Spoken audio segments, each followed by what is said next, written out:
شروع اللہ کا نام لے کر جو بڑا مہربان نہایت رحم والا ہے۔ مومنو،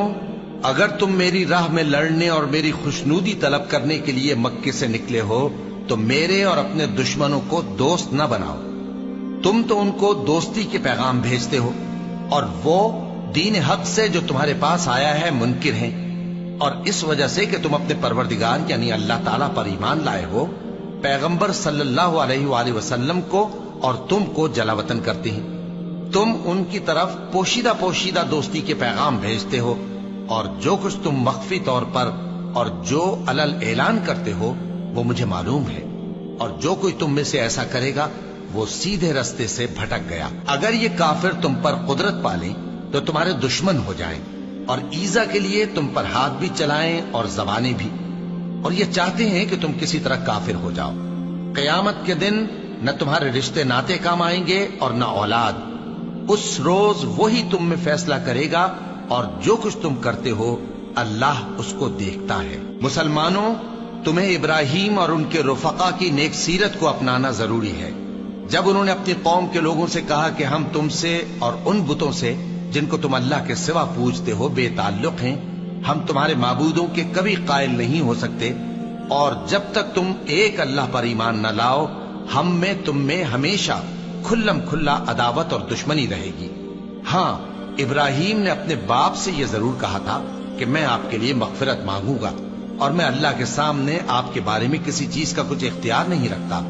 اے ہمارے پروردگار، تجھی پر ہمارا بھروسہ ہے اور تیری ہی طرف ہم رجوع کرتے ہیں، اور تیرے ہی حضور میں ہمیں لوٹ کر آنا ہے۔ اے ہمارے پروردگار، ہم کو کافروں کے ذریعے فتنے میں نہ ڈالنا، اور اے ہمارے پروردگار ہمیں معاف فرما،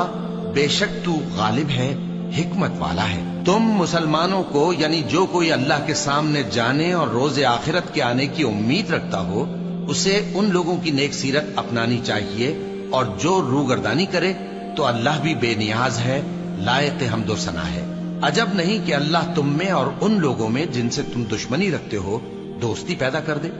اور اللہ قادر ہے اور اللہ بخشنے والا ہے، مہربان ہے۔ جن لوگوں نے تم سے دین کے بارے میں جنگ نہیں کی اور نہ تم کو تمہارے گھروں سے نکالا، ان کے ساتھ بھلائی اور انصاف کا سلوک کرنے سے اللہ تم کو منع نہیں کرتا۔ اللہ تو انصاف کرنے والوں کو دوست رکھتا ہے۔ اللہ انہی لوگوں کے ساتھ تم کو دوستی کرنے سے منع کرتا ہے جنہوں نے تم سے دین کے بارے میں لڑائی کی اور تم کو تمہارے گھروں سے نکالا اور تمہارے نکالنے میں اوروں کی مدد کی۔ تو جو لوگ ایسوں سے دوستی کریں گے وہی ظالم ہیں۔ مومنو، جب تمہارے پاس مومن عورتیں وطن چھوڑ کر آئیں تو ان کی آزمائش کر لو، اور اللہ تو ان کے ایمان کو خوب جانتا ہے۔ سو اگر تم کو معلوم ہو کہ وہ مومن ہیں تو ان کو کفار کے پاس واپس نہ بھیجو،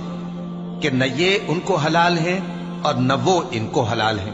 اور جو کچھ انہوں نے ان پر خرچ کیا ہو وہ ان کو دے دو، اور تم پر کچھ گناہ نہیں کہ ان عورتوں کو مہر دے کر ان سے نکاح کر لو، اور کافر عورتوں کے ساتھ تعلقات نکاح باقی نہ رکھو، یعنی انہیں کفار کو واپس دے دو، اور جو کچھ تم نے ان پر خرچ کیا ہو تم ان سے طلب کر لو، اور جو کچھ انہوں نے اپنی عورتوں پر خرچ کیا ہو وہ تم سے طلب کر لیں۔ یہ اللہ کا حکم ہے جو تم میں فیصلہ کیے دیتا ہے، اور اللہ جاننے والا ہے، حکمت والا ہے۔ اور اگر تمہاری بیویوں میں سے کوئی تمہارے ہاتھ سے نکل کر کافروں کے پاس چلی جائے اور اس کا مہر وصول نہ ہوا ہو، پھر تم ان سے جنگ کرو اور ان سے تم کو غنیمت ہاتھ لگے، تو جن کی بیویاں چلی گئی ہیں ان کو اس مال میں سے اتنا دے دو جتنا انہوں نے خرچ کیا تھا، اور اللہ سے جس پر تم ایمان لائے ہو ڈرتے رہو۔ اے پیغمبر صلی اللہ علیہ وآلہ وسلم،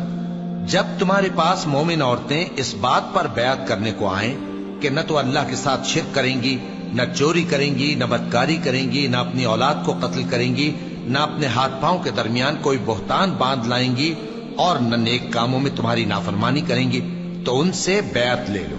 اور ان کے لیے اللہ سے بخشش مانگو، بے شک اللہ بخشنے والا ہے، مہربان ہے۔ مومنو، ان لوگوں سے جن پر اللہ غصے ہوا ہے دوستی نہ کرو، کیونکہ جس طرح کافروں کو مردوں کے جی اٹھنے کی امید نہیں، اسی طرح ان لوگوں کو بھی آخرت کے آنے کی امید نہیں۔